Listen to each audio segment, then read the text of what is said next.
In Season 5, we are completely redoing Conquest. We're touching every art asset and making lots of design changes. In SMITE, the Conquest map is our most strategic mode, so we wanted to give players more ways to exercise their strategic skills. With a larger map, we have more choices, more risk and reward, and more meaningful decisions about where the players go on the map. The reason we went with a bigger map in Season 5 was for two reasons. One is a gameplay reason, and another one is an aesthetic reason. Conquest is kind of our premier competitive map, and we wanted it just to feel very epic. The gameplay reason really is to slow down people's rotations as they're going from mid lane to the dual lane or to the solo lane. We're making a lot of changes to the jungle to make the paths more narrow and include more twists and turns.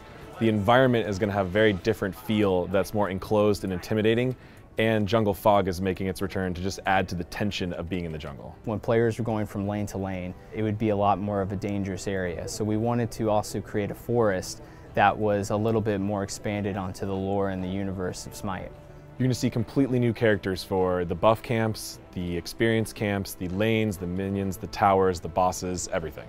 We wanted to make sure that all the jungle camps, we'd had these generic cyclopses, which everybody was frankly pretty tired of. So we went through and found different low-level mythological Greek creatures and then put them in environments that seemed natural for those creatures, but then also were thematic to the buff camps. So we're adding even more lore to the new Conquest map through the chaos side.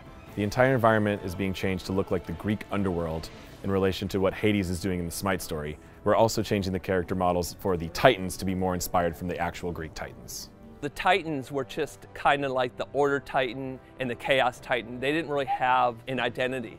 So we have Themis now, who is kind of this angelic justice titan for the Olympian Order side.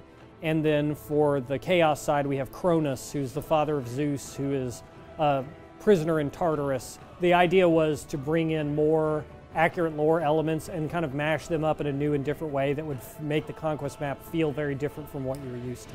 The environment team spent a long time making sure that all of our assets feel unique. We went with a lot more hand-painterly style, and we wanted to bring a lot more color and richness into the world. We've taken a look at composition, we've taken a look at lighting, we've taken a look at how we redo our fog and how we do our shape language, and really making sure that when players experience this, that they're going to have a very unique experience and enjoy being in the space that they are, even when they are fighting other gods. It's the way the phoenixes come out of these wells that have doors that open and close to show the timing. We got the minions to not magically appear on magical minion pads. They come out of little doors like they do in Arena. All these things that just not only make the map look better and feel cooler, but are also more information conveyant to the player while they're trying to play the game. We hope that as players play through the map, they're going to find the little details that we spend a lot of time on that you might not see at first glance. The Conquest map for Season 5 is just the first big thing that we're going to release, and we look forward to all of our players playing through SMITE again, maybe for the first time in a long time. This new Conquest map is going to be the biggest gameplay change we have ever introduced in SMITE. It's going to allow players to do so many different things and try so many different strategies, and we're really excited for it.